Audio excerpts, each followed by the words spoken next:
I could just wake up and it not be true, but it is. Oh, it is living in the new world with an whole soul. These rich men north of Richmond, Lord knows they all just wanna have total control. Wanna know what you think, wanna know what you do, and they don't think you know, but I know that you do, 'cause your dollar ain't shit, and it's taxed to no end, 'cause the rich men, north the rich men.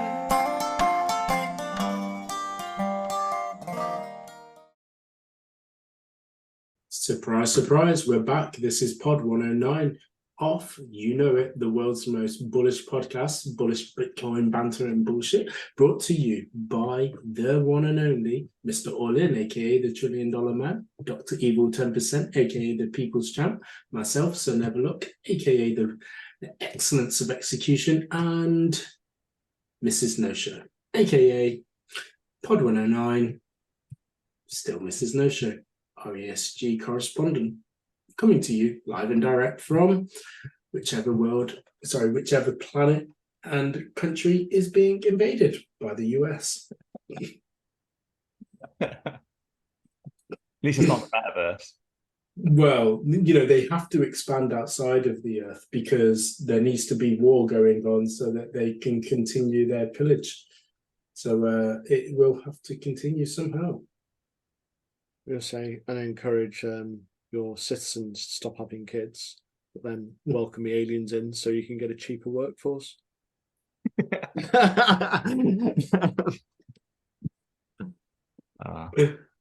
going on? Man, I did watch a funny video on the metaverse this week. It's just like someone actually went in and went, you know what, I'm going to spend a week living in the metaverse. Let's just see what this bullshit thing that Mark Zuckerberg has built and spent something like 36 billion on. And it's just hilarious. There's virtually no one in there. There's like less than 1,000 people in there at any one point. It's mainly screaming kids just yelling at each other and trolling. And yeah, it's just, you can play basketball in there like really badly. There's a stand-up show, and like apparently it was even like more intimidating than a real comedy club, because you walk in and there's like someone heckling, you tell them like, that's not very nice, like let the guy tell a joke, and then he tells a racist joke, you're like, actually no, tell him to shut up. Like it's just all over the place, and he just comes out going, what was that? You know, it's just so lame. And it's just funny, obviously, like bringing it slightly back on topic, this is what supposedly was the big thing in crypto, wasn't it, the last year?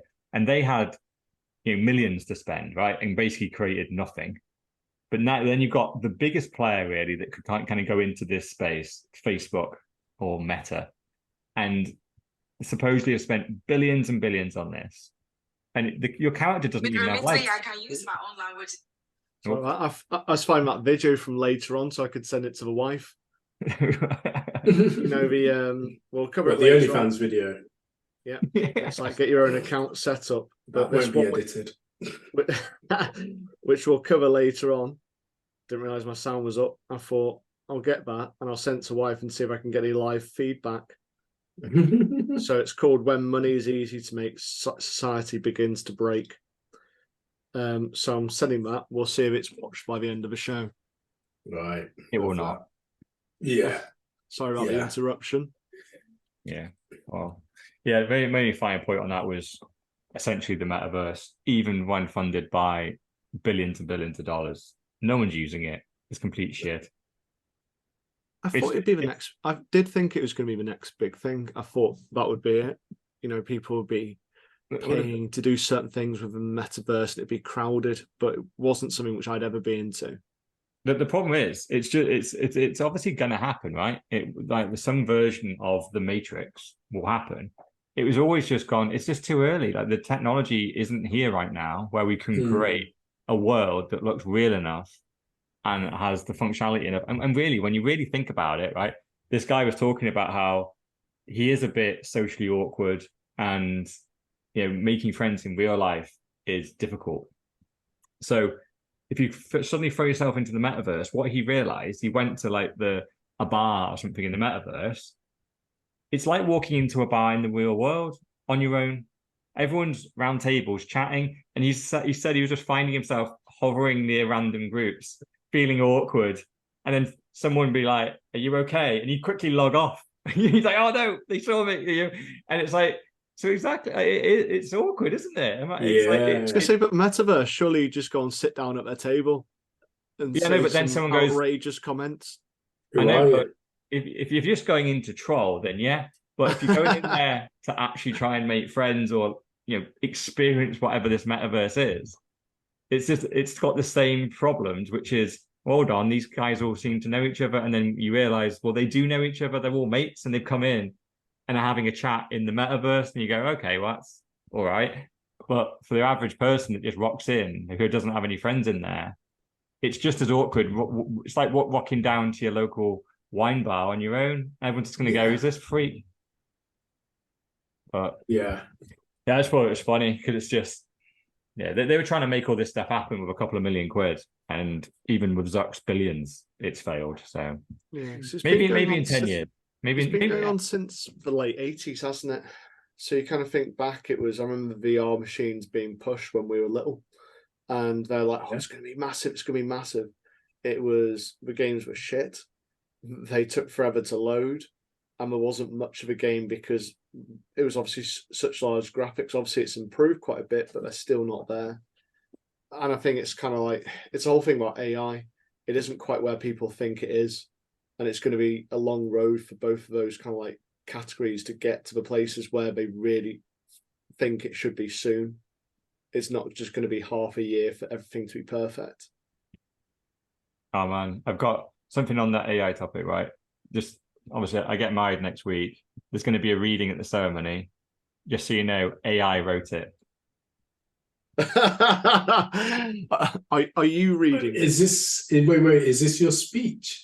No, I didn't let AI write my speech. Oh, that would have been. I'm gonna spread the rumor. I'm gonna be like, AI wrote a speech, didn't write it. Oh man, the amount of prompts I need to put in, but yeah. Yeah, because you've got a very sarcastic tone when we read your posts, so we know that it would have to be very, very sarcastic if AI is going to create something like that. Unfortunately, you're probably going to think I didn't write it then, because this actually isn't sarcastic. I can't be sarcastic when I'm talking half of the speech is about my future wife, right? I can't go sarcasm on that one. The big question which everyone's asking who's listening to this is, do you mention the word psyops in it? I actually don't. Oh, I do mention inflation, Bitcoin. I'm happy. yeah, I'm happy. There's a strong Bitcoin theme throughout everything. So this time next week you will know. Well, we're not doing a pod, are we, on the Tuesday? Or are we? Potentially, I might have to play it by ear, but potentially, yeah. No, okay, cool. I was going to say I won't be able to. I'm away that week. Of course, yeah. Yeah, I'm coming back especially for the wedding. Oh yeah, we'll have to miss a week then, because I was going to do it if you guys were around, and probably just I'm around, but maybe we could do one just because I was just going to go like I'm not prepped or anything, just do it on the wedding because there's going to be a load of Bitcoin stuff, and we can just talk about that. But yeah, special episode. Yeah, maybe we'll talk about how drunk we got Dr. Evil 10%. And I can't believe he fingered my uncle. Here's a newsflash. Believe. I'm sure we can splice 109 and 110 together with that clip and every rumor that we can think of with that little snippet there. Believe. Well, we're going to be the pod's ESG expert will be there next week. So indeed, be good to see then. See then. So, do we want to kick it off with the first topic? Yeah, let's do it. So, this is everyone's favorite Bitcoin maximalist. Michael Saylor has posted a video of what shows it CNBC Market Alert, and little quote: if the spot Bitcoin ETF gets approved, the clearing price of BTC is above $150,000. So Tom Lee from Fundstrat. So this is obviously a very, very bullish, and he's given 2 rough estimates for what he thinks will happen the next. Did he say time? Next year. Next year. End of this year, wasn't it? Yeah. Was it So, well, yes, end of this year, based on the fact that the ETF may get obviously approved, but even if it doesn't get approved, then the question was, well, what would happen then? Well, the following year, 2024, it would naturally go up. Yeah, just so everyone knows actually what he said, I'll play the clip. I always like hearing your price targets because you are so fearless. Where are you on Bitcoin by the end of next year, let's say? Well, if the spot Bitcoin gets approved, Yeah. I think the demand will be greater than the daily supply of Bitcoin. And so the clearing price, this is done by Sean Farrell, who's our crypto digital strategist, is over 150,000. It could even be like 180,000. But that's only if the spot, only if the ETF gets approved. Yeah, and a US, big F. a spot US, because Right. a spot Bitcoin ETF is approved outside Right. the US. Okay, but if it's not approved, then are we just lingering around 29,000? There's still upside counts because of the halvening next year. So you'll have a drop in supply again. So the clearing price has to increase, but it won't be 6 figures. Yeah. Everyone's now more informed than we are because we've forgotten what it said. I will say as well, definitely watch the clips that we put in. You know, a minute long, definitely worthwhile doing that. Yeah, I think it was this time next year they said like over a year time frame, what could the price of Bitcoin be? And you go, So he was following Sean Farrell, who's a crypto analyst for the company whoever he works for. So he does kind of like deflect, but he did say that even if the ETF doesn't get approved, then he says that with the halving, we will see an increase in price, but it won't be into 150. So obviously all positives to start with, because we like to start things positively and then negatively. Yeah, definitely. And I mean, given where the price of Bitcoin is right now, and we rarely do talk about price, but we should certainly touch on it. That's a 7x from where we're at right now, if not a little bit more. Yeah. If anything, it's almost bearish. But yeah, it's one of them. I must admit, I've seen this Tom Lee guy before. I'm pretty sure he was saying this for the last bull run as well. I remember him as well previously, and yeah. And What was I think he? we may have had him on one of the clips. He was saying 150. he was saying well over 100 for the last Yeah. bull run, and we never got there, obviously, did we? So, But I think the ETF is such a big thing, and it isn't just BlackRock. There's a number of companies coming in with these ETFs following BlackRock to get them approved. So it is. I know that, what was it, 2000 and what year would it have been? 2017, 18 was considered like the retail cycle. So it's where the popularity of Bitcoin, but this is probably the full retail cycle as such, because you're not just getting the young people who are curious about crypto, it's also going to be the boomers. So this is people who go, oh, I'm going to get a Bitcoin ETF, or I'm going to get this mixed commodity ETF, which includes Bitcoin. So the exposure is going to be much, much greater. I don't know if it's in that investment cycle or something. This last one was, lots of shit coins in NFTs and the nation state. So there's quite a lot around the hype and why I think it went so high and why it lasted so long. Whereas this one, it's going to be, I can't see anything else which is going to be centered around apart from the investment side on ETFs.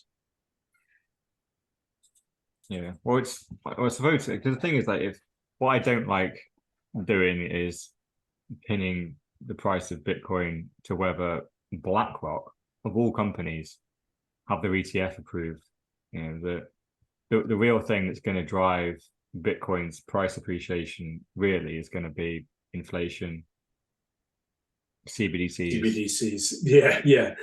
just and government authoritarianism getting more and more strict, and people looking for a way out, and slowly but surely, each country is going to hit hyperinflation, and the people are going to be looking for an out.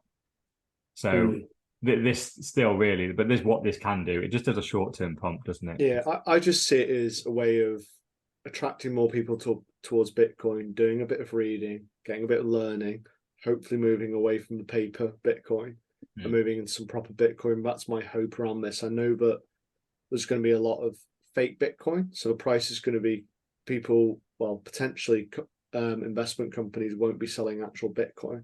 It'll just be, what's the correct word for it? Like fractional Bitcoin as such. Yeah. I mean, we always did say that, when the Wall Street corporate money comes back or comes into Bitcoin, that will also improve the price, because at the minute it's just typically been retailers. So I do think that it will eventually happen. We always knew it will eventually happen, and they've got lots of money, of course. So that's going to drive the price. But to depend on them, yeah, definitely not. But it may equally then give the average layperson more confidence, because they'll then just simply rely on, BlackRock have done their due diligence. If you think about it, both myself and Sir Neverlook were brought in by the resale cycle. So whilst we didn't really put too much in, that's when we first entered the forum, and it was the start of the journey. So you kind of hope that people have similar on the next one. Yeah. And equally, I think that they may be driving the price down right now, or cause off driving the price right down, because no doubt there's some inside knowledge that prior to approval, if it is due to go up, which it naturally would, then this is the right time to do so. So, fill in their bags. Yes. What I can definitely see happening is, if this ETF does get approved, is that there's going to be a lot of people buying Bitcoin for the wrong reasons. It's purely for price appreciation, isn't it? So what almost definitely will happen is volatility will go up. So I think we will go on a massive bull run. But and with everyone the price, I was just going to say it's standard on bull run. So I mean, volatility. What do we go from? It's about 50k down to, what was the bottom, 13 or 12? Yeah, it's 87% down. Yeah, it does sting. It's just this one almost, obviously, every bull run you do get a load of people coming in for number go up, and then the second the price goes down, they panic and sell, and then the price just continues to fall. But this one there's no hope that the people here are coming in to hold for for future generations. These people are coming in to make a quick buck. The second the market dumps 10-20%, they're probably going to sell, which will dump it more. And so it's almost, if we think we're into open, clear waters and it's up only, unfortunately, if this BlackRock ETF gets approved, it's going to be a hell of a ride. I think the price will go flying up. But the second there's any type of correction, the same people that pumped it are going to run away scared. And and who knows if Bitcoin continues to do what it is, because I think this 150k target also, like if this ETF actually does get approved and has any level of success, the price is going way higher than that. Personally, I mean, my price goes way higher, and that's why I said at the beginning, it's virtually bearish, right? It's just, why would it only go to 150? That's the equivalent of essentially probably about $500 billion or something coming in. Would probably, but even that, if $500 billion came in, the price is above 150k. So because the amount of Bitcoin being issued on exchanges is so small, it's very weird how the supply and demand at the moment is pretty much matched. If the demand went up by that much, the price just goes shooting up, because so much Bitcoin is not sitting on exchanges anymore. It's all on hardware wallets.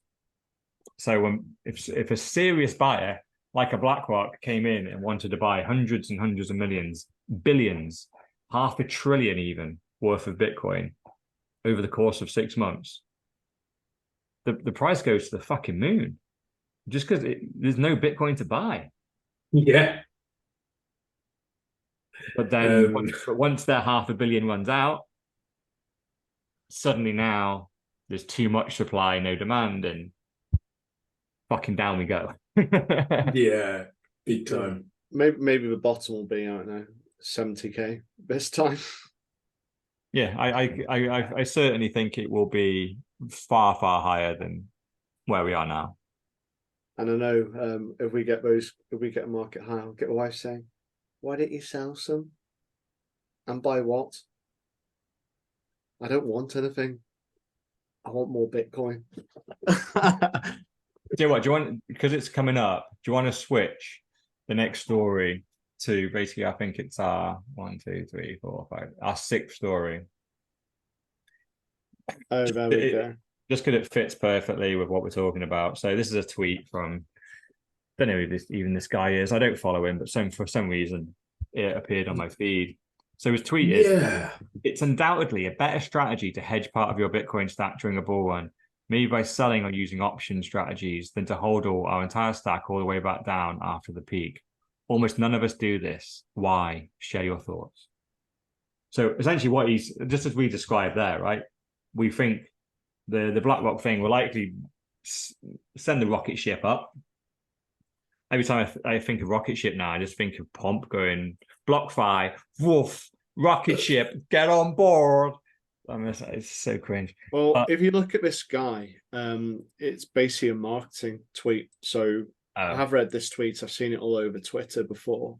But when you go into his profile, he works or runs for Atomic Finance to earn returns on your Bitcoin while holding your keys. So it's going to be some kind of smart contract on there. And it says, grow your Bitcoin nest egg with transparency and control, simple and passive strategies starting at 8%. Okay, so he's shilling something, but forget that. The sentiment of the tweet, though, is still, do you agree or disagree? Like, why don't we? We've just talked about, right? The BlackRock ETF is going to send the price to the moon, and then these people don't have strong hands. They're not going to hodl. So the second things get tough, they're going to sell. So why don't we ride it up, sell the top, wait for the dump, and then just buy more Bitcoin down the bottom? Why don't we do that? It's a risk that it doesn't happen. It's a risk that we actually end up in a state of, I don't know, the start of hyper Bitcoinization, and you can never buy it back. Because if you look at the current events going on, we've had El Salvador, which is a massive success story. I know all the poor countries are going to be looking at that. Then we got the Argentinian potential candidate shilling for Bitcoin. You know, I just think if you start trying to trade Bitcoin when you are a Bitcoiner, you're going to get stung. You may never get back in. You may go with a stack of 5 Bitcoin and you're stuck with returns on half a Bitcoin because you fucking decide to be clever. You can't predict it. Like, this isn't like, how would you predict when it's going to dip and when it's going to peak? You can't pick that because it's people's emotions. 100%. And I was thinking about this prior to this show as well.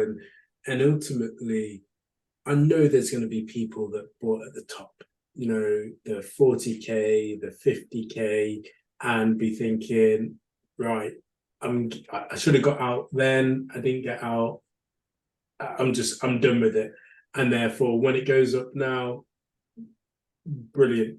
Yeah, but when it goes up, they'll just slate it. You get the Bitcoin haters then who can't accept it because they sold out, because they thought they could trade it. Yeah. And you see so many of them. And we've said it before, it's an accumulation game. And that's the key thing. It's not a price game, it's an accumulation game. And so if you can't accumulate as much on the way down, because I definitely believe that it will trade down, but there's no guarantees that it's going to trade down back to lower than what it was before for you to be able to buy back in and buy more back in. Yeah, no, exactly. It's just, it's a tweet that just makes me just laugh, because when you read it, when you first go, you go, oh, right, yeah. And I remember back in the day, I was like, well, yeah, that does make sense, because to your point about accumulation, well, this feeds into that in reality, right? So you're essentially getting into Bitcoin when it's cheap, wait for it to go up, sell into fiat, the price comes down, you buy more Bitcoin down the bottom. You accumulated more Bitcoin there. It was a smart trading strategy.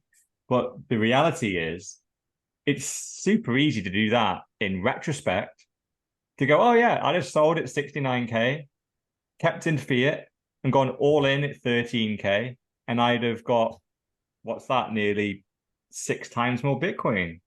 I'm a genius. But you go, yeah, well, now the chart has been all written out, and we know the bottom was 13K and the top was 69. Yeah, of course. But who thought 69K was the top? Virtually no one. So no one is selling at 69K. Everyone was waiting for it to blow past 100, and at some point there, maybe take some profit and then watch it decline and then buy some more down the bottom. So the Bitcoin will always get you wrecked if you try and trade it. It's DCA all the way. But it's pure gambling. It's not even like Yeah. you truly know what the market value of Bitcoin is, because myself and Sir Never talked about company valuations for stocks and shares. And there's assets, there's liabilities, there's profit, there's loss, there's innovation, which can drive how a company's valued. How the fuck do you know what everyone's going to do? Even when you do it on stocks, it's still a huge amount of it. When you distill it down, it's future potential. And you go, because experts do it every day of the week and still get it wrong, and they don't beat the market. Yeah. Well, that's the thing, because at the moment, like the experts have said that every price for every share is correct. So you have to go in and go, nope, this one's underpriced based on this element of future potential, which no one else sees. Because if it was obvious, the price would already be higher. Yeah. So. Yeah, exactly. And Bitcoin, I just think, is even more complex, because ultimately it is a currency. How are you going to value a currency which hasn't come to fruition yet? Yeah. What I would also say, and continuing along this thread, is betting against a currency, which is fiat, because you know that fiat goes to zero. And I have this constant battle in my head about, saving cash and putting it away because something might happen, and naturally, like, got that dry powder on the side for these crashes. Is this the right time? Watching that video, I'm like, I should just put it all in. I should just go all in. Mr. All In would be so proud. Just do it all. Just go do it. Just do it. Well, we've had a little crash this week. We had a 10% crash. I know.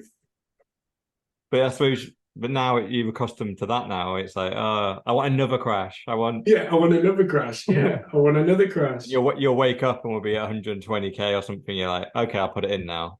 Yeah, I could have had like 7 times more Bitcoin if I'd have just done it now.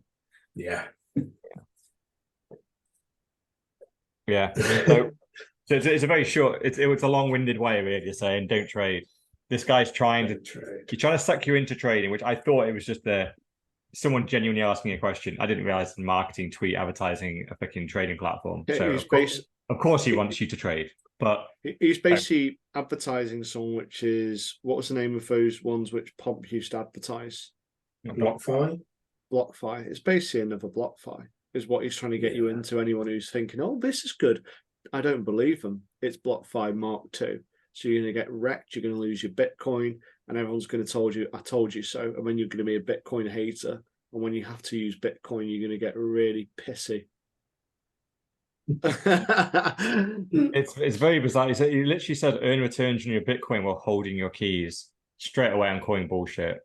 So it's a smart contract, isn't it? Because whilst you hold your keys in a way, they've got a couple of your keys and they can take it off if certain conditions are hit. That's exactly what will happen. And it won't be exactly that's not your keys then, isn't it? Yeah, it'll be set up in keys as well. Then you'll have a key for it, but the key will only be activated on certain conditions. Yeah. So don't fuck around with it. You know, lots of people got wrecked with this last time. It's just a pig with a different set of makeup on it. Yeah. It's like anyone tells you you can earn money on your Bitcoin run. Just there's something. It's impossible. Yeah. They can't. Because I could literally. It makes no fucking sense, right? It doesn't make any sense. Be an element of risk, doesn't there? There has to be an element of risk on my side. If I default or the other side defaults or the company defaults, then the collateral gets taken. That's the whole point. They can't pay me a percentage, and for me to be completely risk free, there has to be a risk on my side. So if they're saying there isn't one, they're scamming. Let's move on. Let's go back to story 2. The old man. I love this. This is clearly an old video, but it's I didn't actually look for it. Oh, I suppose, yeah, looking at it. The thing which I love about this isn't the people speaking, it's the other person. Yeah, So, yeah, the eyes. well, see, I think it's time. Do you want to play the clip? Are U.S. Treasury bonds still safe to invest in? Very much so. I think this is not an issue of credit rating. The United States can pay any debt it has because we can always print money to do that. So there is zero probability of default. Are you? Because in this one, you've got someone who I've got no idea who he is. He isn't our favourite politician, unfortunately, because at first I thought it might be that guy who's been on a couple of times, and you had that really good picture as one of the pod covers. Yeah. But it starts off, a US Treasury safe to invest in? Very much so. But why is it very much so? Because if America can't afford their debt, they can print more money, so there's zero chance of a default. But at that point, the person in the background to the right, who I don't know if he's his colleague or whatever, it's just his face. It's just that realization. It's the fact that he's either had the realization that we're basing a Ponzi scheme, or it's just known the fact that he is ashamed of living to be part of the lie. I couldn't work out which one it was. Was it he's just gone shit and he's become Satoshi and he's invented Bitcoin from that moment? Or is he just like, I'm causing this? No, I think it's the third option, which is you're supposed to lie about this. What you're doing, telling the truth. He's like, what the fuck? When they say, are US Treasury safe? You're supposed to say, of course they are. We're the greatest country in the world. We have the strongest economy, the strongest military. Of course, the US government will be good on its debt because we are the greatest country in the world. You bullshit. You don't lie and go, we'll just print it. Debt isn't real to us because no matter how many billions or trillions we owe, we'll just press print on the USD. And the guy next to him's going, what the fuck? Why has he gone off script? You're not supposed to say that. You're supposed to bullshit him and say America is great. But he said what you're not supposed to say out loud, which is, we'll just fucking print it. Because money is cheap, especially the US dollar. We cover this in the last video, actually, where it talks about money being cheap. It's a really interesting point, and it's one which made me think about point more. And it's from a kids program, but then again, it's written by someone who's obviously quite smart. And I've just forwarded a picture to the group where it's 2 boats which are sinking, one with the government in it, one with banks in it. We'll sell bonds to you so we can bail you out of loans. We'll borrow money from you so we can buy your bonds. And it's literally they're sinking each other. And that's all this is we're going more and more underwater. And I think it's like perfect representation of the situation. Yeah. It's just funny occasionally when they go off script and they don't give the classic lines, which is just the bollocks. But most people, I think it's when old people get old, they're just like, yeah, the last confessions. But this is it. What percentage of people who say the whole world watches this, what percentage would actually understand the connotations? 1. Yeah. I think more people do now. I want to say it's closer to the magic number, 10%. But Yeah, maybe. the actual Depends though, because I still think like printing money. I don't think many people get triggered by that. No, yeah, because they just think of the actual machine with the cash flowing down, and that is the printing of money. They don't actually understand the true concept of printing money and therefore devaluing money and devaluing buying power from all of that and the rest of the connotations of stealing it back through taxes and everything else. But a lot of people, I think, understand it more now because of what's happened over the last 3 years, because it hasn't just been your standard 2 to 5% robbery. It's, per year, it's 15-20% over 2 to 3 years. So I think a lot of people are kind of going, they're fucking us. And they don't really understand why. Then there's the people who blame it on corporations as well. They're like, greedy corporations. It's just like, you do realize they devalued money, so that's why they want more of it from you, because no longer is it one unit, it's now multiple units because there's more units available. And they basically just cheapened your salary and your savings, and it's all comes down, well, I suppose it is corporations as well, because a lot of these corporations have a say. I do hope the percent is higher than 1. It's just that numerous times I've had the conversation about money printing, and then people go, well, they don't just print money, do they? They loan money off the central bank, and so then they're not printing it, they're loaning it, and then obviously someone has to print the money, so they print the money that they've loaned. And I just look at them and go, well, the bank and the government are one and the same, and that is fresh money. How can you loan fresh money and then suddenly take ownership of it and never pay the loan back? They are printing. There is a convoluted process mixed in, but fundamentally they are increasing the supply of this money, which means that your share of it is worth less. And most people look at me blank during that. Every time I've had that conversation, I've had it with my parents, I've had it with relatives, I've had it with friends, and fundamentally I can see in their eyes they're going, you're just biased against the government. And they don't just print money out of thin air.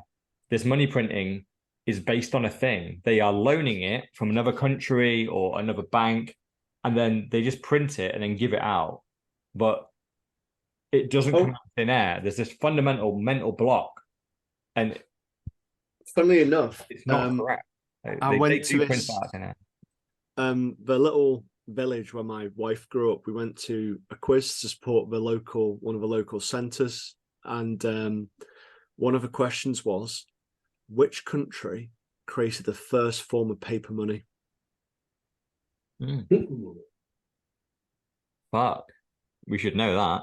Yeah, I got it right because I realised who it was through. I'm not quite sure which book it was, but definitely got it from one of them. It's either the Sovereign Individual or Bitcoin Standard. I think it came from. I just said I'm gonna go. I'm gonna go China. What about Mr. All-In? Who are you going to go for? UK. No, it's China. So it's basically what destroyed. It's very similar to what we're doing right now. They were on either a gold or silver standard, and they moved to paper, which was paper is direct exchange, but just an IOU. Then it moved to being valued by the government, and that was one of their biggest dynasties, which collapsed. And UK was my second guess, by the way. Yeah, we've never had power like that. Like the China was like, this is when it was the big dynasty, and it collapsed. And everyone's like, what the fuck? No, I mean, like, this is when China was like, the UK has never collapsed to that point. Whereas, that's what I meant. Whereas China was an absolute powerhouse at that point, and it collapsed. And it's never fully. And when you said the first as well, we weren't big at the very, very beginning either. And China, it's never particularly explained well why China collapsed, and it's basically similar to Rome in the fact that they kept on trying to expand, and doing it, they just made fake money, and then it became worthless because they printed so much. Because at first it worked, and they just printed shitloads, and the whole country collapsed and went into chaos. And obviously I got it right. I said, I know who that is, China, because when they started doing it, it collapsed their country. I sit with my father-in-law, my kids, and my wife. They didn't ask me any following questions. It was just like, ask me. At the end of another cycle, this is about to happen to America now. Ask me about inflation I bet and money they're all sat printing. there going, They're we all know sat he there. wants us to ask more and we're not Yeah, going to. yeah, exactly. Yeah, Let's wait until straight the S away. Club 7 question comes up and then we'll talk about that one. We're not going to talk about the paper money one because he's going to be Yeah. on it for hours. Don't set him off. Just get him another drink and some pork scratchings and he'll be all right. Get him another vodka soda and tell him to shut the fuck up. Yeah.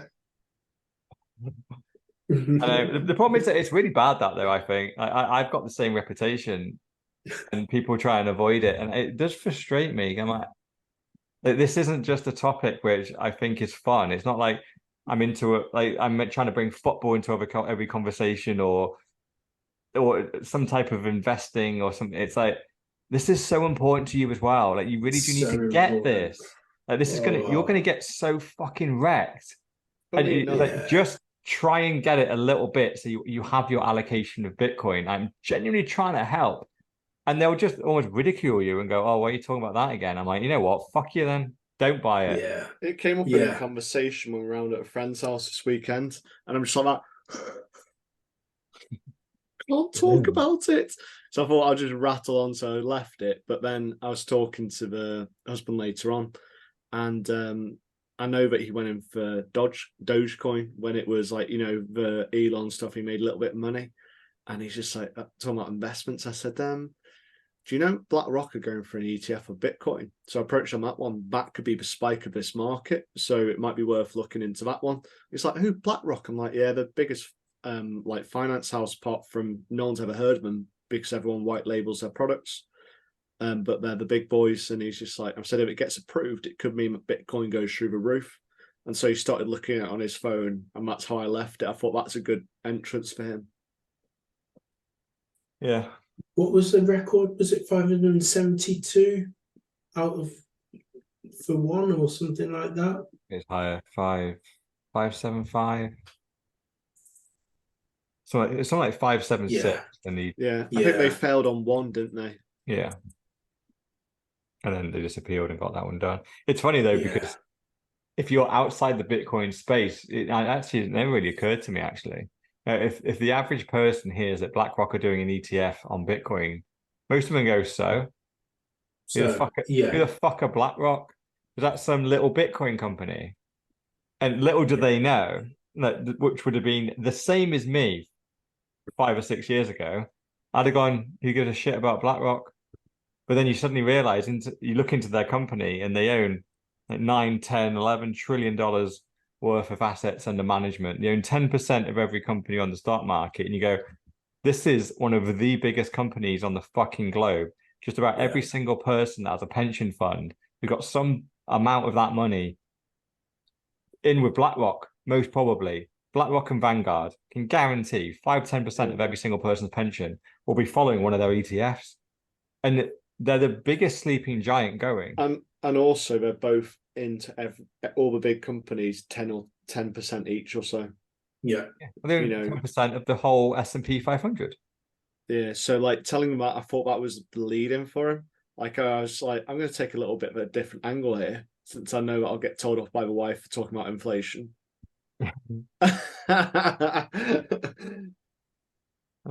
Man, if he's a Doge guy, he's probably got no hope, but who knows? You've led him down a slightly better path, so who knows? He bought it because Elon was tweeting about it and sold it and made a slight profit. Yeah, which probably means he made a slight loss, because they all lie.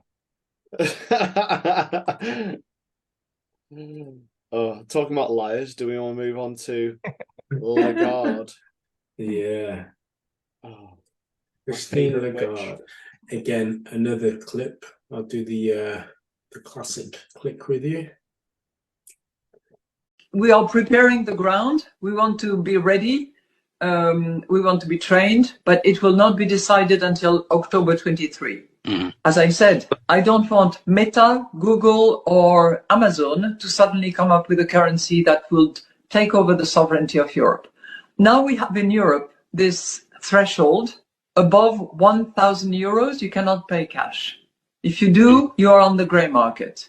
You take your risk. You get caught, you are fined, or you go in jail. But you know, the digital euro is going to have a limited amount of control. There will be control. You're right. You're completely right. We are considering whether for very small amounts, you know, anything that is around 300, 400 euros, we could have a mechanism where there is zero control. But that could be. And Lagarde just let the cat out the bag in terms of control. And this goes back to your point, Mr. Orlin. I actually took the URL handle and I shared it with my friends to try and spark some conversation in terms of this is why CBDCs are bad. You do not want to be blindly walking into them. I thought I'd send it pretty early. 5:30 today. Silence, crickets. You know, we're over 4 hours left. But I guarantee if I put in some boobies into the group, I'm going to get some response right now. To be fair, like lads group chats, if you put something around CBDCs, it might be crickets with boobs are always going to get like a lot of comments. Always. I've actually got something, so I'm going to, I'll send you the other message that will actually be similar to some boobies, and then we'll see how the response comes. What we're gonna have to, what the tactic needs to almost be is we need to grab this video, put some boobs at the front, so the preview is boobs, and don't give any context. Everyone will smash play on it. The boobs disappear after like a tenth of a second, and it's just Christine Lagarde trying to tell us how good CBDCs are, whilst admitting they're going to track all transactions for a couple of £100. And so what she talks about is something which I think they're in danger of about 5 years ago with Facebook then, wasn't it? With what was it, Libra? Was that the name of the? Yeah, then they rebranded it to DM and then they closed it down. Yeah, which he got hauled in front of Congress, and she mentions Google, Amazon making their own currency and taking over the sovereignty of Europe. But it's like, who are you to claim that sovereignty? Because it's not saying you are sovereign individuals. It's actually saying we own you, Europe. We don't want to lose control. That's what I took from the video when it says no cash over 1,000 euros. Which is that already implemented or is that planned? What's that? So she mentions that cash transactions above 1,000 euros are already banned, it says in the text. Sorry. And then said maybe under 300, 400 euros we'll have zero control over those. But the whole point about this is, fair enough, you start off that way.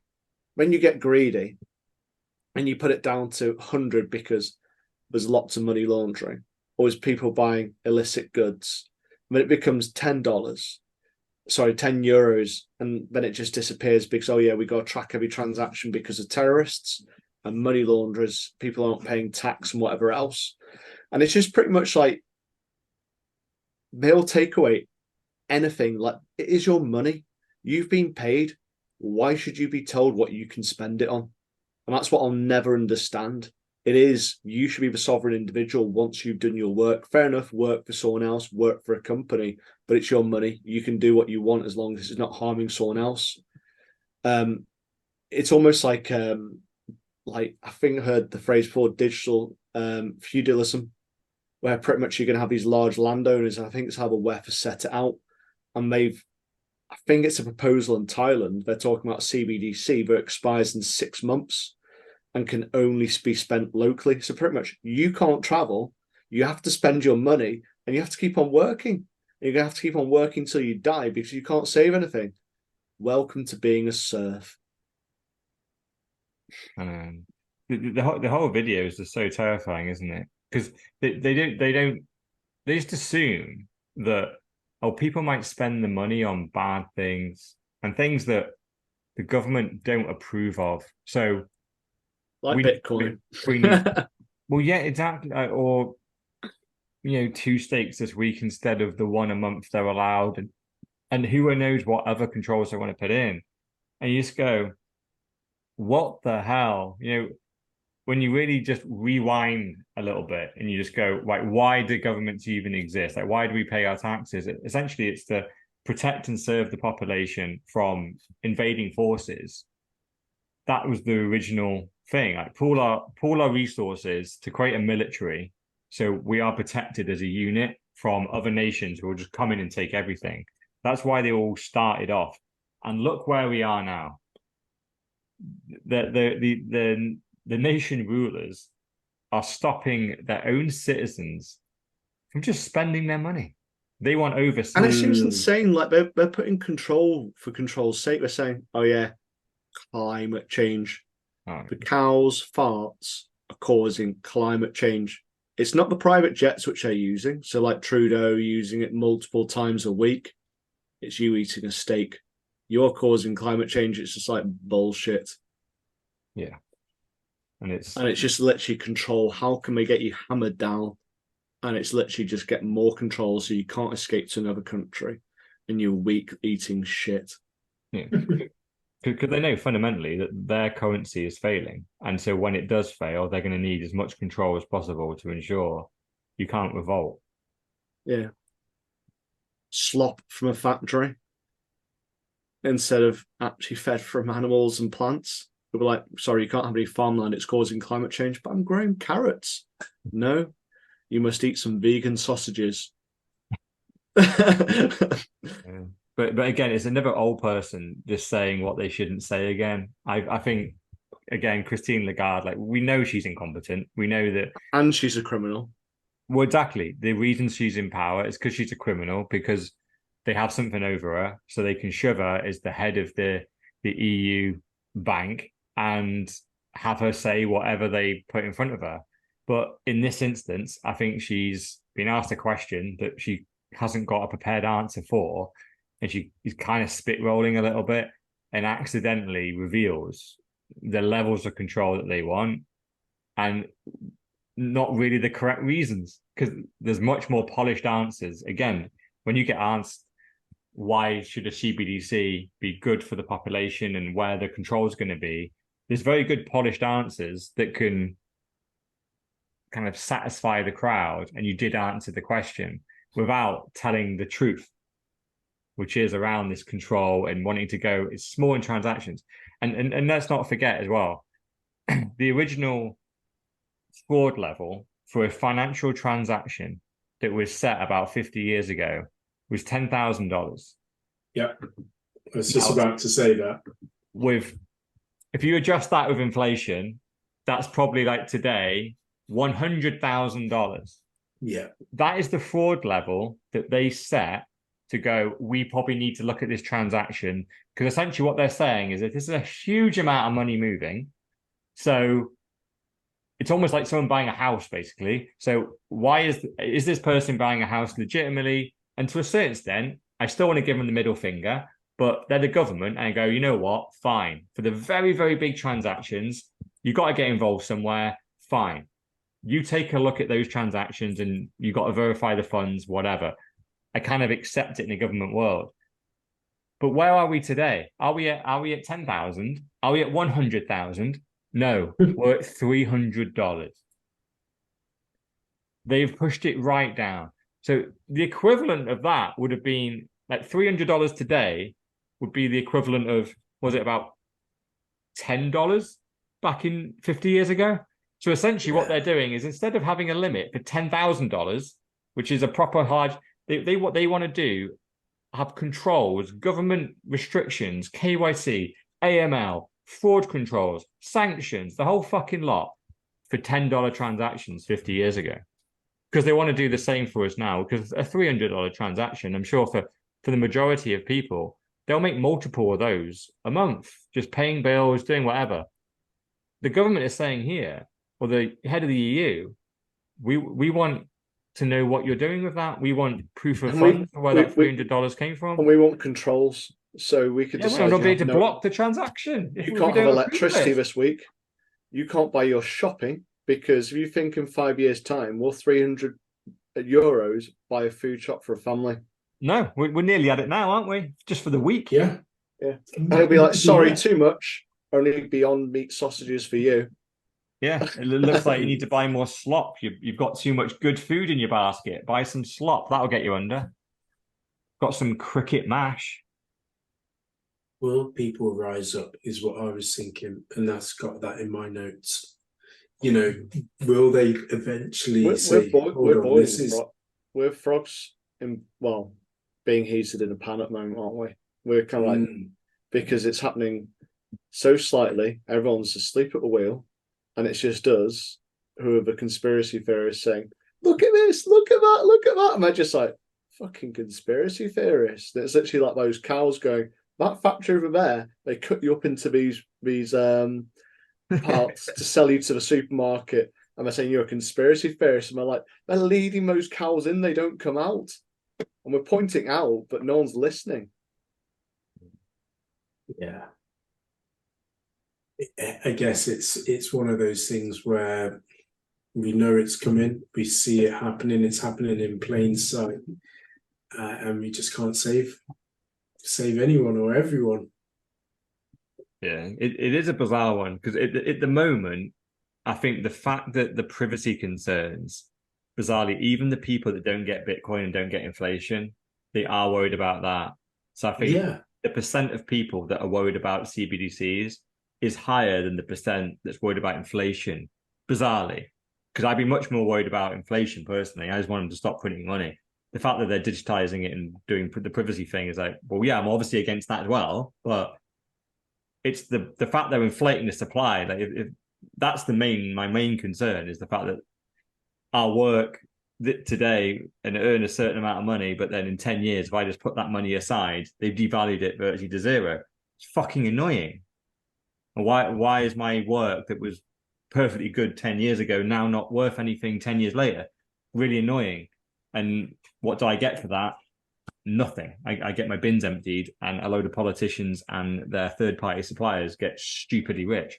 Really fucking annoying. But what about the roads with potholes in them? They get bigger, and we get a leaflet in saying "Vote for me." Oh, and occasionally, what I've seen around by me is they'll spray paint little circles around the potholes. That's nice. It's nice. They're just letting you know that, yeah, we've seen it, and fuck you. We'll take it out of next year's budget because we haven't got enough money in this year's pot. Yeah. Really? I'd love to know where in the government process, when you get told about a pothole, it seems to be phase one is verify the pothole. And instead of the guy going out with the stuff to fill the fucking thing in. Just literally going with a bucket of hot tar and pouring it in. Yeah, but they go, no, don't do that. Here's a spray can, verify it by drawing a fucking ring around it. It's the thing that there's now 2 employees for one pothole. One who goes out with his spray can in his van and drives back to the office. Then the next one comes out 4 weeks later with his tar bucket and pours it in. Yeah. Oh, this is just reminding me, right? Here's the argument I've had. I know I don't want to keep dragging it back to the wedding, but I'm going to drag it back to the wedding. Because the one involvement that the fucking government have got is the fact they're the registrar, right? So we finally had the call with him. It was last week. And he was a nice guy. It's all good. And he was like, any questions? I'm like, to be honest, it's just good to the fact that we've spoken to you because you're the only person coming to our wedding that we haven't really picked. We get assigned the registrar for where you get married. And when we asked to speak to someone, they went, well, you can't until a couple of weeks before. And I just said to him, if that is any other supplier, you've lost our business. If you don't know who's coming, and he started to go on this big, long speech about, there's loads of people. We've got all this massive area. There's 3,000 weddings a month and we don't know who's going where, until the last couple of weeks. I'm like, I understand all that, mate. But it's only this bad because it's a government product. If this was a private privately owned service, and being a registrar was thrown out into the private sector. Any company that offered to do the registrar function of my wedding, and I was giving you 4 months notice for it, if you couldn't tell me who was attending on the day, and give me a conversation with that person, let's go through the vows, let's go through how you're going to run it. I want to make sure that we gel as people. If you can't do that, almost immediately, go to the next supplier. Yeah. And until someone can do that, because that's what we did with flowers, suits, like DJ, the whole fucking lot, right? And guess what? Everyone is super fucking accommodating, and all these problems don't exist. You go to the registrar, problems exist, it's impossible. And I almost had to control myself and not fall out with this guy, because he's a nice fella and he's trying to explain why they can't do it earlier. I'm like, all you're telling me is excuses, and the fact the government is so fucking inefficient, it can't even do what a private company could do. For every one of him, there's probably 2 admin who deal with finance and deal with calls. Whereas if you took out those and just had a central system for the whole country for finance, have you paid? It automatically goes into the system. The registrar is now given via an automated email. Bang, admin removed. Yeah, and they're charging me £900 to come and officiate my wedding for 20 minutes and give me a bit of paper. Fucking joke. £900. That's the going rate.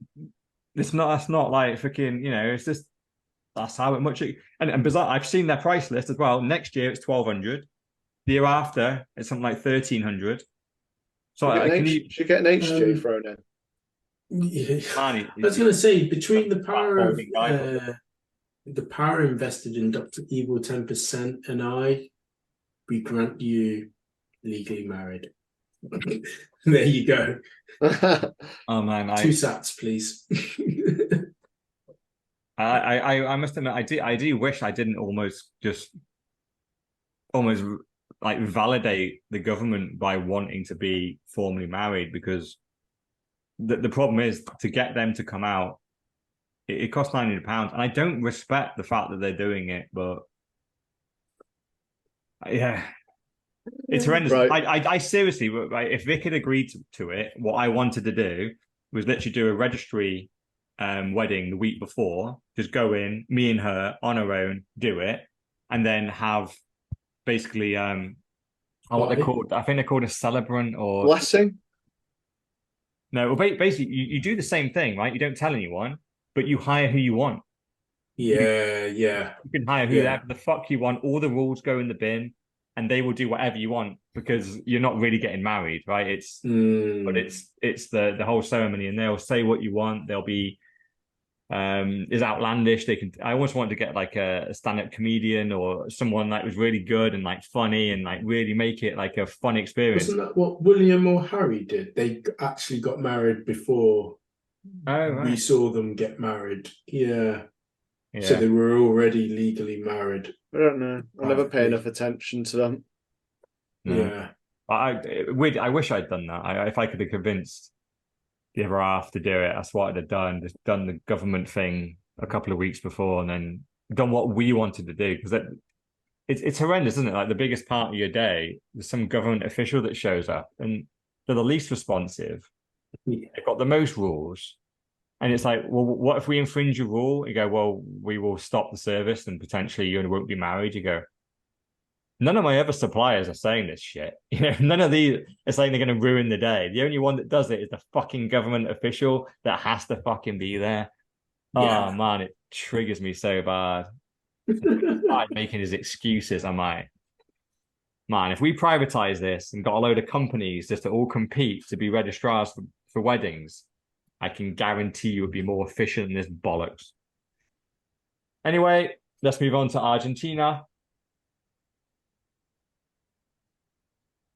Right. Well, in Argentina, the Boris equivalent as a candidate for the new presidential election gives a fantastic overview to everybody as to what to be afraid of. So we'll do the infamous click. And he teaches you how to say bullshit in. It's not Argentinian. What language do they speak? Spanish? It seems so. Yeah. Portuguese probably. But yeah, he teaches you how to say the word bullshit if you listen closely enough, because he talks about the US dollar, the fiat monetary system, central digital banks, and I will be surprised if he makes it to the presidential election, because he is outing the truth to hopefully the masses. Equally, as we've been saying, which is a kind of a theme for the show, will the average layperson that doesn't tune in to this fantastic podcast each week understand what he's actually saying? And will they just look at him as a joke candidate based upon his hairstyle? I've got some bad news. What's that? Go for it. The subtitles aren't real. So, it's actually him talking about downsizing the size of the government. So he said it's got too big, which is one of the big problems of Argentina. So he's removing useless departments. So that's the whole point of it. But he is a Bitcoiner, so there is some essence behind that. But if you look at the first one, it's Ronin, and also if you look in the from below the video, it's from Jafar. And Jafar, he mentions in his comments, but it's satire. I'm just going to continue with my theme because I like my story and version better. But what I'd say about him is, the message is great, but he works for the WEF. He's a WEFer. Like, literally, this is the Trojan horse who brings in the CBDCs. I warned everyone last week. He is going to be a problem. Whilst it brings some publicity, I do not believe anything which is coming out of his mouth. Yeah. Oh yeah, I've just seen your tweet in the comments. Yeah. That's before I realised it was satire, but yeah, the comments, how I feel that everyone's just missing it, but he is the Trojan horse. He is going to try and ruin the city, the citadel. Yeah. I think it's good seeing someone like him at least go forward in Argentina, because even if the thing is, like, even if he's saying just downsizing the departments, right, that's still good. But yeah, we've seen his connections with the WEF. The only thing I try and just throw him a little bit of slack is nearly everyone's got a connection with the WEF at some point. Like, anyone that's been high up in business or high up in government in some shape or form has probably been invited to a WEF conference, and who knows whether they knew what it was.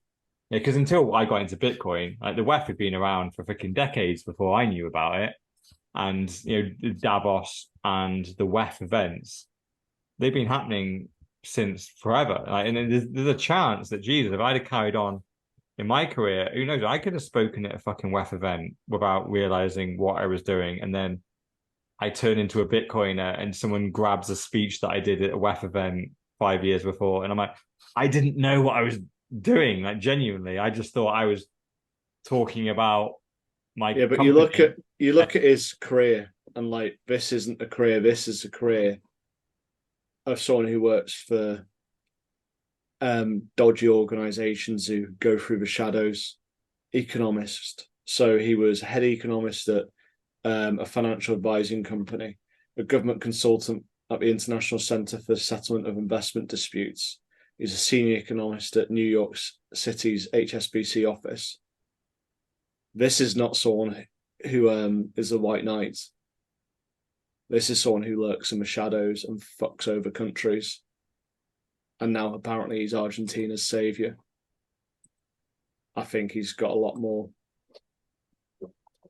Yeah, he's like their version of Obama, isn't he?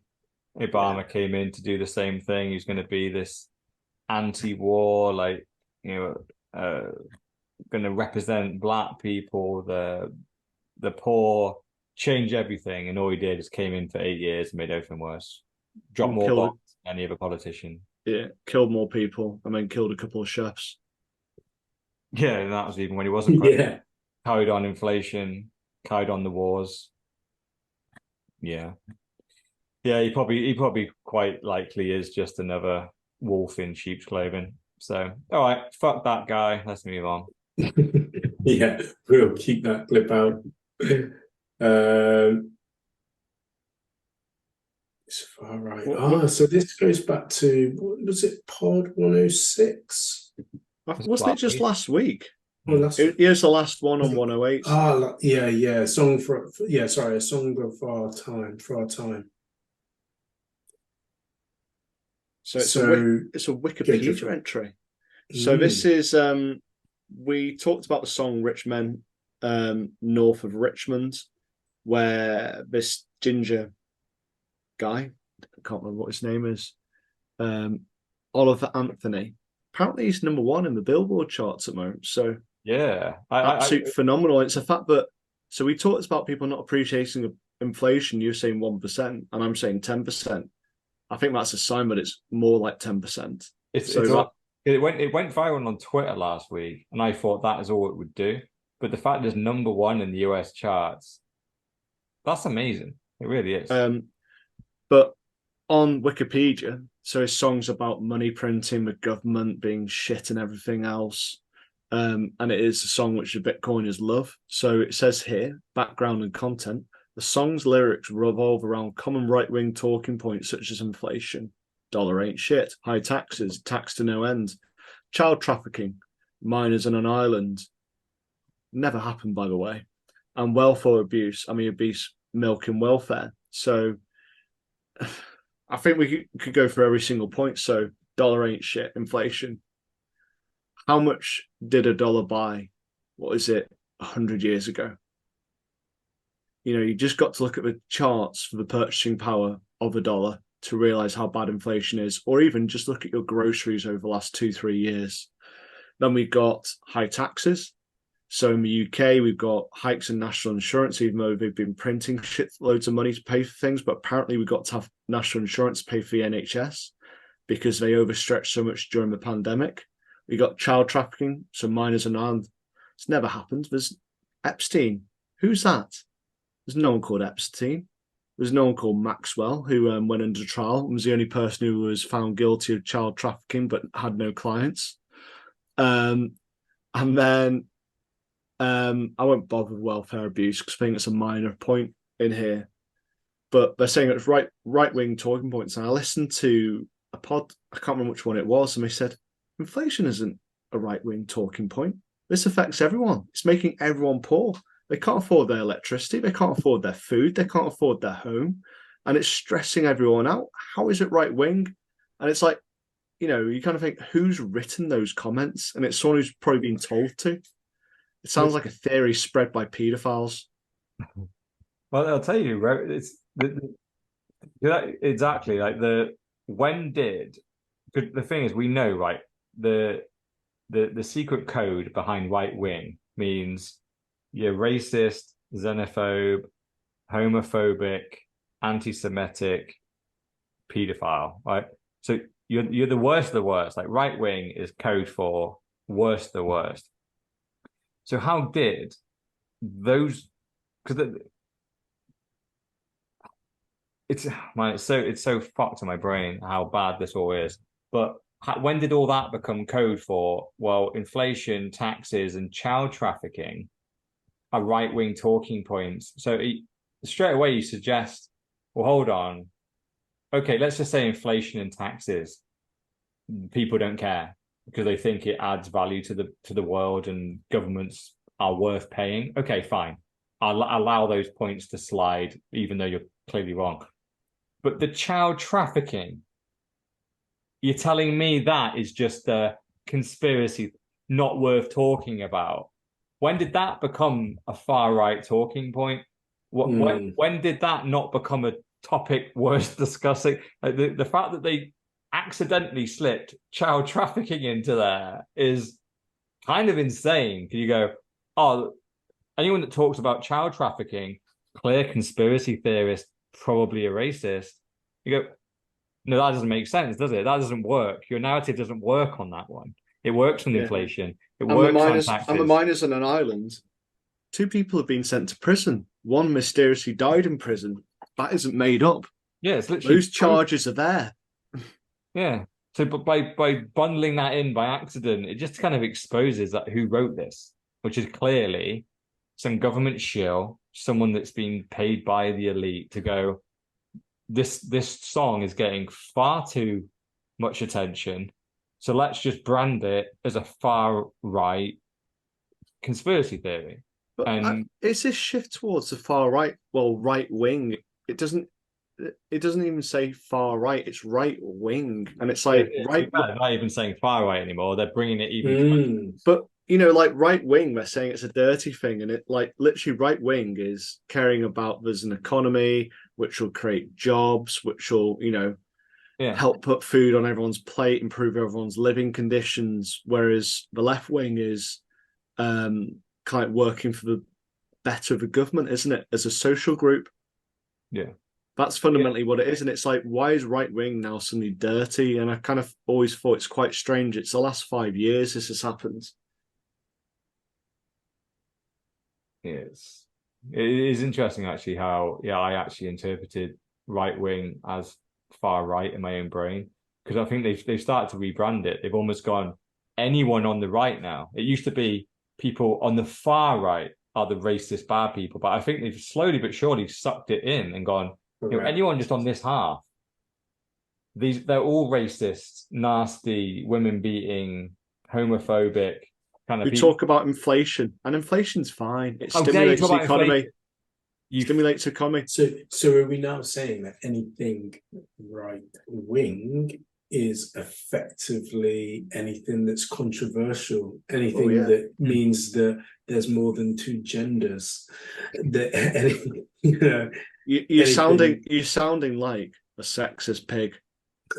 We're not right wing on this show. Well, yeah, we've said it many times already on this pod to probably get banned. I think there's the description of right wing, but there's also the insults. So it started off as far right wing and Nazi and so on, but then it's changed to, I've seen white supremacist in a lot of American news, and that's where they moved to a month or 2 ago. And it's pretty much hilarious. But once again, a lot of people are asleep. Man, this will work. Like by branding this song right wing, it's genius, right? Because obviously, you know, but so many people are buying it though. So it's got to be like, you know, it isn't just a small fraction of people. It's a lot of people agree. Oh yeah. I know. That's why I think there was a huge silent majority that don't agree, which is why, you know, people like Donald Trump got elected into power, because when they did all the polls, well, Donald Trump Biden got record numbers. yeah. That was before they realized that people were lying in the polls, because when he went against Hillary, she was meant to win by 95-5. But what they didn't realize is most people were lying when they filled out the poll. And when they went to the actual ballot box, the majority of people voted for Trump. So they didn't make the same mistake twice and went, there's no point doing polls. People won't admit they're going to vote for Trump, because Trump, without whether you like or dislike Trump, which I'm not a big fan of his, he supports this essentially. That was his kind of political tagline, which was, I'm going to drain the swamp. I'm going to stop this money printing, these wars, the illegal immigration. I'm going to put a wall up. I'm going to put America first, which is, let's calm down inflation. Let's calm down our wars. Let's control immigration and just focus on ourselves and get ourselves just where we can earn an honest wage and you can support your family. And obviously, like, why is that so offensive? It's so offensive because the elite do not make their money off that. They need wars. They need illegal immigration. They need inflation. They need super high taxes. They need all those things. They don't want countries to sort their shit out. That isn't profitable. Money printing is profitable. And so when you say right wing, straight away in my brain, it goes, oh, that means you're a Trump supporter. And then by saying if you're a Trump supporter, that means, oh, you're probably a sexist, a racist, and all just feeds on. So they're trying to go, oh, right, if you do like this song and you've played it and you've bought it, you've streamed it, whatever, just so you know, you're on the dark side. So maybe keep that quiet. Because if any of your mates hear you playing this song, that will imply you're a Trump supporter, which means you could be shamed because that probably means you're a sexist pig. So keep it quiet. It's another psyops where they're trying to silence something, and it's very clever. All you got to do is anything that is smart and well written that goes against the government narrative, just brand it as racist or sexist, and then the people that like it are now much less likely to step forward with, oh yeah, I like that thing, because they know by admitting, oh yeah, I like rich men of Richmond. By admitting that, oh, I didn't know you were sexist, racist. What the fuck? It's like a song. Where did that next bit come from? Well, it's right wing, isn't it? Is it? Is it right wing? I thought they were just talking to the people where people don't like the fact that money gets inflated away from them and they can't earn an honest wage and retire at a normal age. But this is the hope. This is the hope that more people are waking up. Yeah. And I accidentally started playing it when I was having a look at how many views it's had. So it's had 33 million on YouTube. I don't know where the most will be, and then 1.4 million likes. So great amount of traffic just on YouTube. You could have billions of views. Yeah, they may be stifling the numbers. You never know. Yeah. Well, all I'm saying is like 33 million is good, but I suppose it's fine. But the majority of people haven't listened to it. Okay. Slovenia, this one was mine. So Slovenia ranked as the EU's most crypto-obsessed country. And I was quite surprised with this one. Because I thought it would be somewhere else within the EU, but Slovenia came out on top with roughly 100,000 searches each month, which accounts for an average of 4,789 searches per 100,000 searches with regards to crypto-related terms. So this one, I would have, where would I have said in terms, I would have said Ukraine, in terms of like EU-centric and the word or anything associated with crypto. Turkey isn't in the EU, is it? Because they couldn't get in because of their shit economy. Correct. Yeah. I was going to say they are like Europe, so yeah, I can't use Turkey as the one who I would have said were better. Yeah. But the top 5 in Europe are Luxembourg, Netherlands, Finland, and Turkey. Well, so Turkey are in there, but not as high, which is really interesting. So Slovenia's got a very small population as well. Yeah. Small country.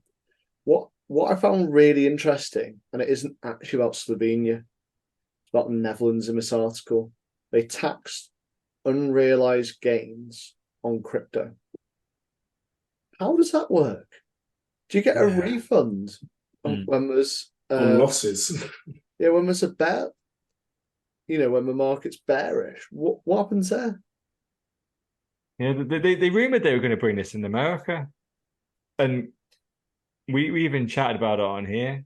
In the bull market, they tax the fuck out of you, and then in the bear market they go, oh yeah, no taxes.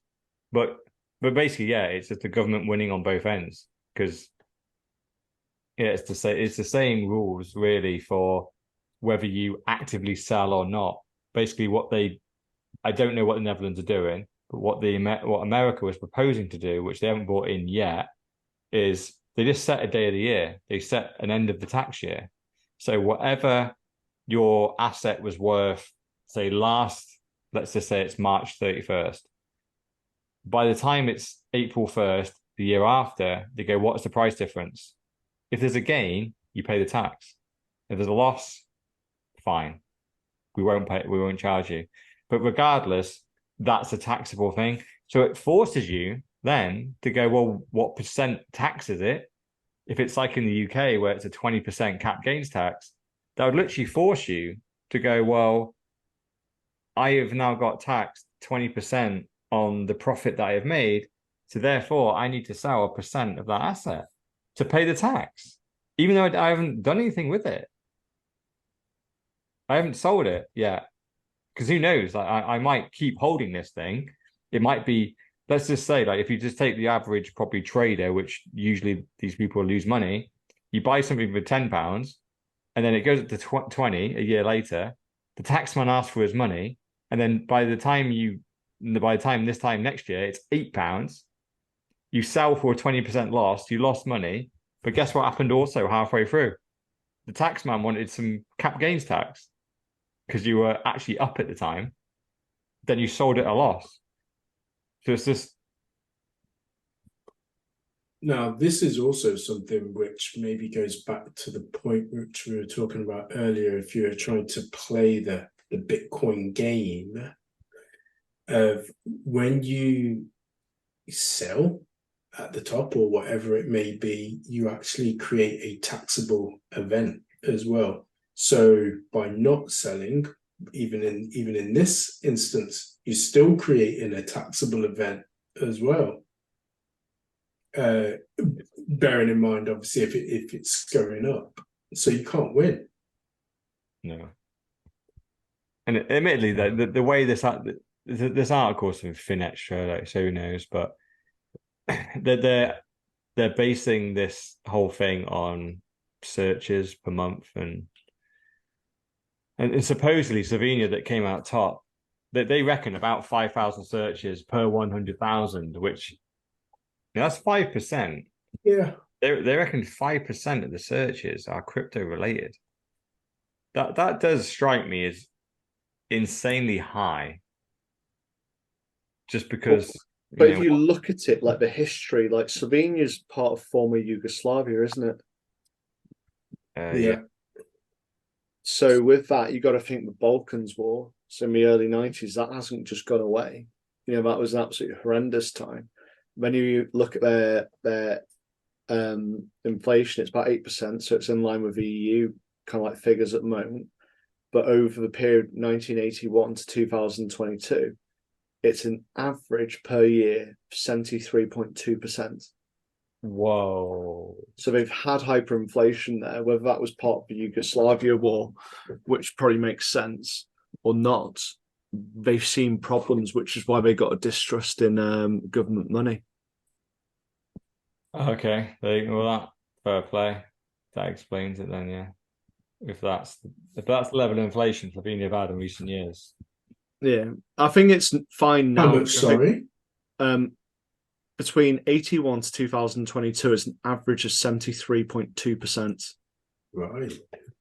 So that was just a quick Google. So I think it's normal levels now, but I think the Balkan Wars in the early 90s were what caused that. So I think it was thousands of percent there. So obviously government's trying to fund weapons and soldiers and so on, and printing shitloads of money, which will explain why they're so distrustful of government money. Yeah, so maybe they landed on an actual good country that is genuinely researching this. But I think looking at Google searches per 100,000 and then ranking them, it's an average. You know, and obviously the swear word is here, right? Crypto. So I never like it when they do the crypto searches, because you go, well, if anything, it surprises me that, you know, America and the UK and like very affluent countries are listed here, because that would just be, well, people just being degenerates and buying NFTs, fucking metaverse coins and ordinals, Dogecoin, ordinals, the whole lot, right? And suddenly, well, that's now murky the waters. Like it's completely like skewed all the stats, doesn't it? Because these people aren't searching for stuff because they're looking for a genuinely new money. A lot of these people are just looking for something to get scammed in, and they're going to lose all their cash. Whereas if this said Bitcoin, straight away I'd be like, right, okay. Like, people don't tend to type in Bitcoin. There's obviously still a percent of people that type in Bitcoin for quick wins, get rich quick schemes. But the majority of people that do type it in are probably looking for a better form of money, and they're running from their fiat money. They're running from inflation. So that would be a better signal to go, these people are running for a reason. Whereas once you put crypto in, you're like, well, are some of these people trying to get NFTs? Because if they are, then they're not in the same category that are running from hyperinflation.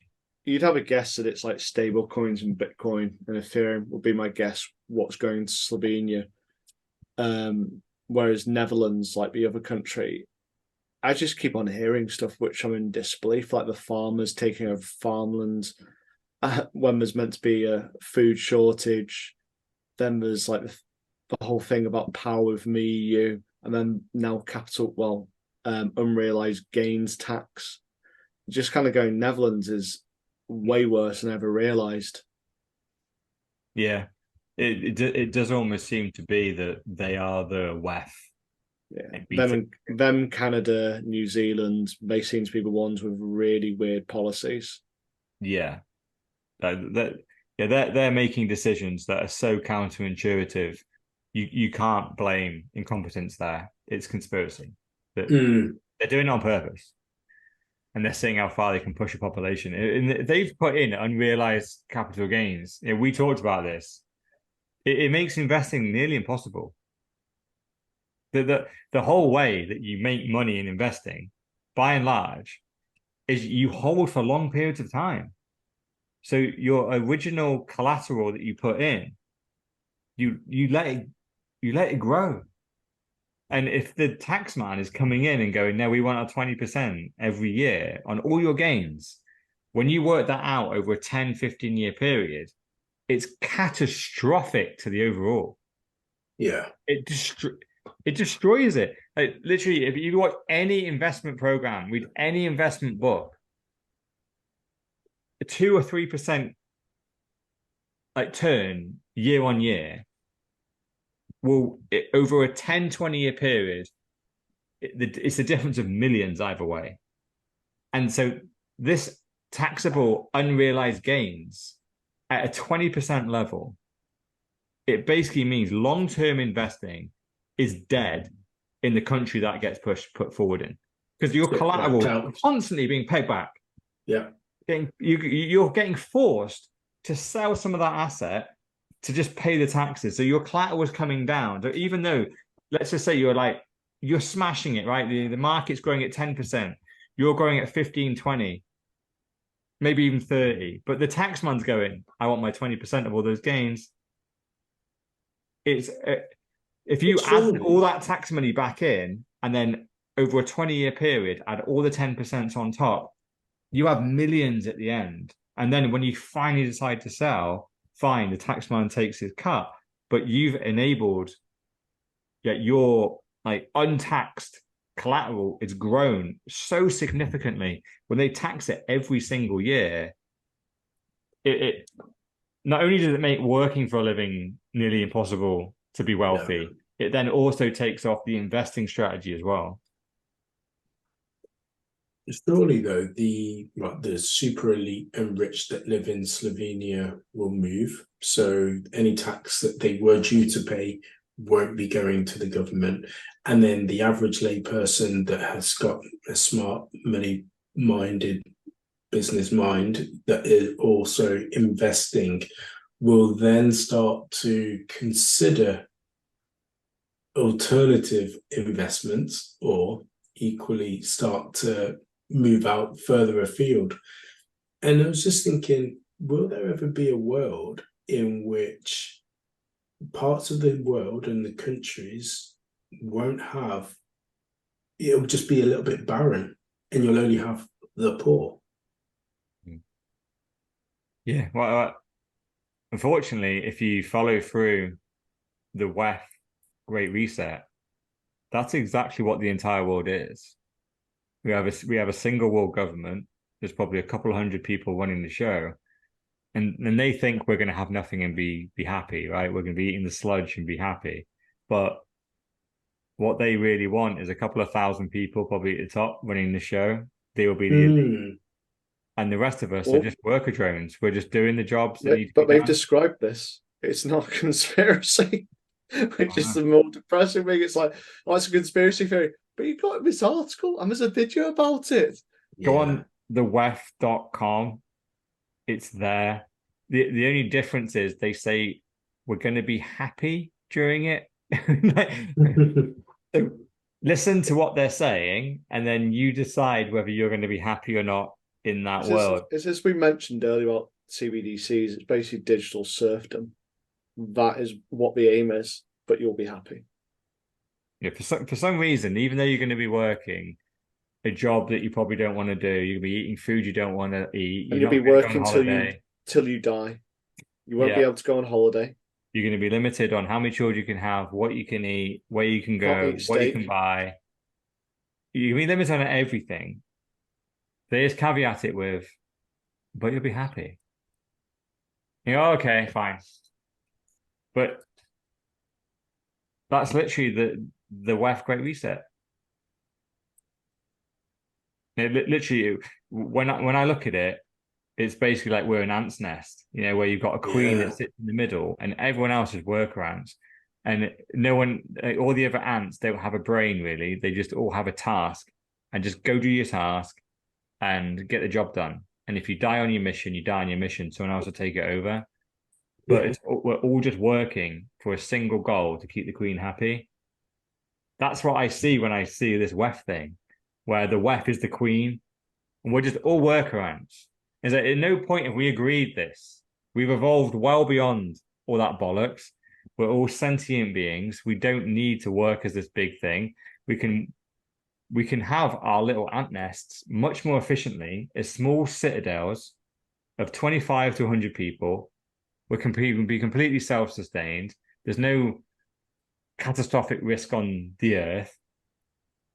But they don't want that, do they? They want ultimate control. They want everything. And because they know the money's collapsing, they don't want us to fall into Citadel land where everyone becomes self-sustained. And they would much rather this globalist version of money just really reach its end goal, which is instead of having lots of individual kind of country currencies, one global currency, one global CBDC, one global government, and just one labor force.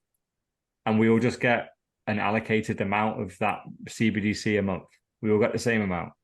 And we can rock up to our food shelter, register our PIN code or our barcode, and we'll get allocated our slot.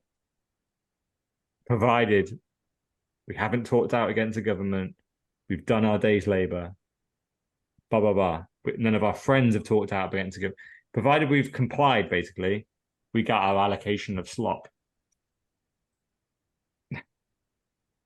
It's kind of nuts, but it's literally we got to do is go on the WEF website, and it virtually says that's what we're doing. And all you need go to the WEF. You'll be eating crickets, and soy protein will pretty much be your diet, and that's they say it all, and then they say that you're a conspiracy theorist for parroting it.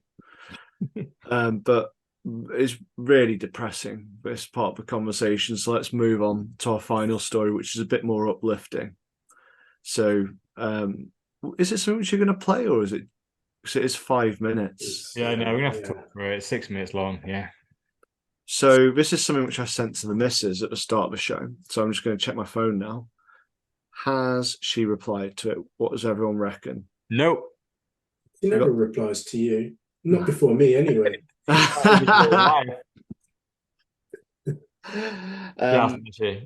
Two blue ticks, no comments. Left on red. Left, yeah. Of course. So this is some. How many stats do I win for that? None.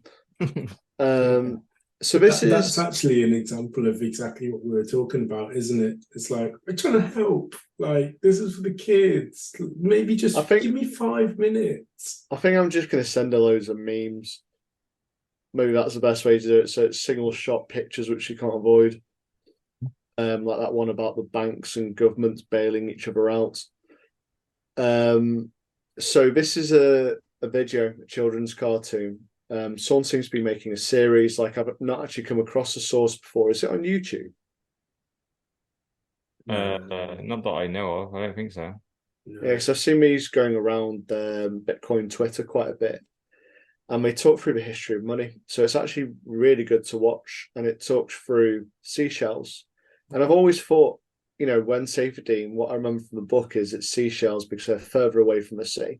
But it's actually they process the seashells is what it describes in this.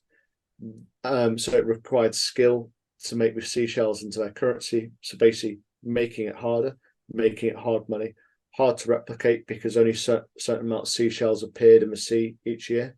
And then it took time to perfect them into their tradable element for goods and services. So that was something which I kind of learned about why seashells were great. And it just talks through some of the different bits like gold as well. And what it does omit is, why was the gold standard so super great for the US? And everyone seems to omit this. We've discussed it previously on the pod. What? Any idea? No. Because they took the world's gold. That's why America prospered so well after the Second World War, wasn't it? Oh right, yeah, because they said spent yeah, it all. we'll look after it for everyone. Just Mm. just in case anyone else steals it, give it to us, and we'll look after it. Promise you, give it back. Yeah, and they spent it all. So everyone talks back to the gold standard, but it was only so good for America because they stole off everyone, and everyone was so stupid to give it to them. Yeah.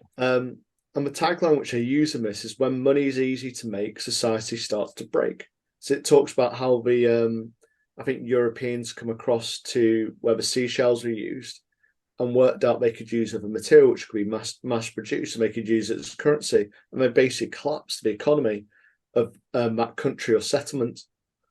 And it's a good talk through, and it helps people understand money a little bit more. But I just wish there was a bit more to it. But I suppose 5 minutes is probably the limit for most people. Yeah, Well, I mean, I thought about Ray Dalio's video of how the world actually works, and that's 40 minutes, but a fantastic, informative 40 minutes. But and 40 minutes is too long. It's not. You know, it's not. It's like he is condensing so many gems into that. It's like it could actually be so much more longer. But you know, people will watch Love Island season 1 to season 8 or whatever it is on right now from start to finish. But boobs and abs. They don't know about money. The government are looking after them with that. Yeah. Yeah, it's I wonder what do you think, before we end, maybe on a higher note, is what kind of triggered us to think about this in the way that we do, and it becomes so self-consuming each and every day in all of our thoughts, that isn't triggering in others? Why are they just so blasé about it? Like, you know, you and I, we've talked, it's like we're scared. We're scared of this. Yeah, for me, I just refer back to the Matrix and Morpheus, where there's a percent of people that are naturally questioning and looking at things, and they have a natural just feeling that things aren't quite right. And when I look at myself and when I go to Bitcoin events, I just see that in people where they just go, the world isn't quite as it seems. And then you find Bitcoin, you find the Bitcoin standard, and you realize, oh, that was the thing that didn't make sense. It's the money, and it all just clicks. But unfortunately, on the other side of the coin, Morpheus says at the same time that some people, ignorance is bliss, They don't want to be awoken. And when they are confronted with the truth, they will actively fight you. They want to stay in this dream world. And I think that's where we're at. And I think fundamentally, and weirdly, when you look back over every other form of money, the fall or the rise and the collapse, did everyone just see it at the peak of the previous form of money? Did everyone realize what had gone wrong? No. The majority of people still believed in the money. It was a small percent of people that realized this was the new thing, and then they grew into the new force of power for the next evolution. And I think that's the same thing that we're going to get here with Bitcoin. So we're going to get a small group of people that believe in the new future. We're going to be right. It's going to rise up. Eventually, everyone comes in. Obviously, every form of money ends up getting 100% of people. It's just that who actually gains from that? And the people that gain from it are largely a very small minority, because they're the ones that saw it coming.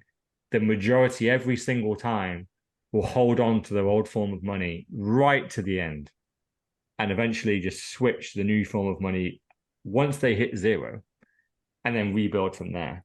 And then we have 500 or 1,000 years of that form of money until that runs its course. So I think fundamentally that's just where we are.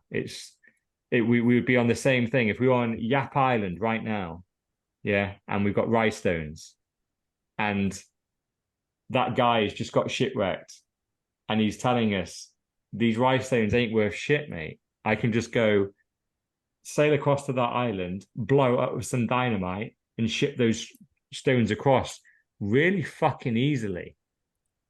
I know you do it with a hammer and chisel, and you do it by kayak right now, but I can do it super simple. The majority of people on Yap Island will go, your stones don't count, my stones do. Rice stones count. There'll be a small percent of people going, oh my God, that makes rice stones, the supply is now infinite. It makes them valueless. What's that guy selling? What does he value? Oh, he values gold. Maybe I should start switching to gold. And on Yap Island, you'd be the weirdo. It's like, no, for generation after generation after generation, we've done rice stones. What are you switching to gold for now? It's a scam. No, that guy has infinite rice stones. He's literally just told us. He told us to our face. And he wants gold. He literally asked for gold. He's willing to pay in gold. There's a reason for that. And unfortunately, each time a currency switches over, the majority lose, the minority win. It's just, I think that's the case for currency conversion. It'd be beautiful to be able to tell, but I think most people are just completely brainwashed by the current system. But you ask what caused it. It was literally the lockdowns and the pandemic was what literally put everything together for me. So I remember sitting there kind of going, this doesn't make sense. I was talking to people, probably mentioned it in work when I shouldn't do, but I was like, this makes no sense at all. I mean, like, the statistics don't rack up. The measures do not rack up. We can't do this because what happens if something actually happens and we need to have a proper lockdown? The lockdowns aren't proper lockdowns. And it's just, I was sitting there, question after question, kind of going, this makes no sense.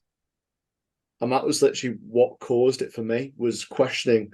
But it was such a catastrophic event which caused it. It wasn't just something little, which I think a lot of earlier Bitcoiners picked up on, because I don't think I fully understood everything, but it opened everything for me. You're taking your winter booster shot, though.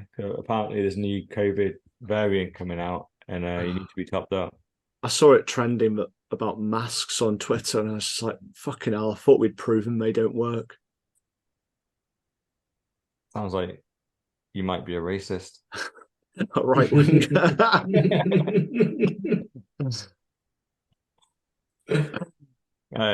gonna be funny. Like, I've seen it all trending apparently they're bringing it back and they want lockdowns this winter. I'm like, oh my God. At least I'm set up for it now. I've got my little citadel here, so I don't give a fuck. But they can go and do their lockdowns. I'm not fucking locking down for anyone. They can shoot me. The problem is, I do think on that there will be a lot more uprising, and it will have to potentially be a mandate. Think of the protests and the riots towards the end. There in hundreds of thousands around capitals. Yeah, and that was the unsolicited footage which people were getting with drones. Like, if they try again, it will not be pretty, and it will go for what I prophesize, which politicians will be dragged out their homes and burnt this time. I don't know how they got away with it last time. Especially because of what they did do as well, which has all come out. So you're right with regards to that. They won't take lightly to them, and I think they'll definitely be called out as to, well, what are they doing? Because I'm not buying into doing this if they're not doing the same. Don't tell me. I'm sorry, but if you can go to the supermarket, if your kids can go to school, people can go to work, it's not a lockdown. Yeah. It makes no sense. You're just literally telling people they can't see their relatives, which I'm not willing not to do. It's bizarre though, because if you look at the official communication from the WHO, which is the World Health Organization, they're ringing the bell again. They're saying COVID is back, deaths are rising, hospitalities are rising, and we need to get everyone vaccinated again. And vaccines, which they admitted didn't work. The thing is, it's so bizarre to me that these bells seem to get rung nearly all the time, but only occasionally does the media pick it up and actually tell us. So at the moment, it's just a little fringe of Twitter has been listening to the WHO, and they basically tell the rest of us what they're saying, which is basically we need to lock down again, is essentially what they're saying. But at the moment, the press haven't picked up on it, so no one knows about it. And so this one might just come and go because they have done it a couple of times since, haven't they? This isn't the first time since the lockdown's finished. It's weird but when they finally do listen, they'll say, "Oh, it's because the WHO said." So they are the experts in pandemics, and of course we listen to them every time. And you go, you didn't listen to the last 5 times. They told you to lock down 5 times before this. But this is the one that you're now agreeing to, and suddenly all the countries agree. Oh man, it's so the matrix that we live in. I freaking hope this is a simulation, because if this is real, fuck me, it's fucking bollocks. Stupid. Oh, I saw classic sites. So I went to this kind of like, don't know what you describe it as, like a festival near, well, about an hour away from where I live, and I was coming out of it. And I saw this, I think maybe lady, but she was wearing a mask in an electric wheelchair with 2 cats on leads on a lap. And I was just kind of going, there's dogs in this thing. If the dogs see that, the cats are going to go mental, and the cat's going to be clawing the shit out of her. But it's just such a bizarre sight. It's the only person who I saw wearing a mask that day. And they had 2 cats on her lap. Did you have blue hair? It was definitely an unnatural colour. I don't know if it was a woman fully. Right. Was she smoking at all whilst taking her mask down as well? Vaping, not smoking. No, she had a comfort cat. I think that was in place of the vaping. Okay. Because I'm sure that would be the next thing as a strain on the NHS for lung cancer or something like that, but doesn't understand why she has it. Right, should I take us out? Yeah. Okay, well, this has been Pod 109. We could call this the pre-wedding pod. And Mr. Orlin may be coming back as a completely different guy on Pod 110. Perhaps. We might be banned from talking about conspiracy theories. Yeah.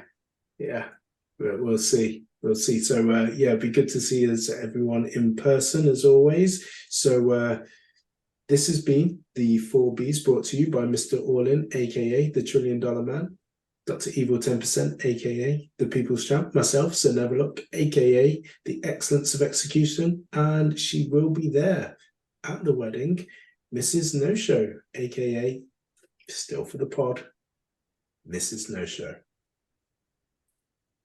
Peace. People like you wish I could just wake up and it not be true, but it is.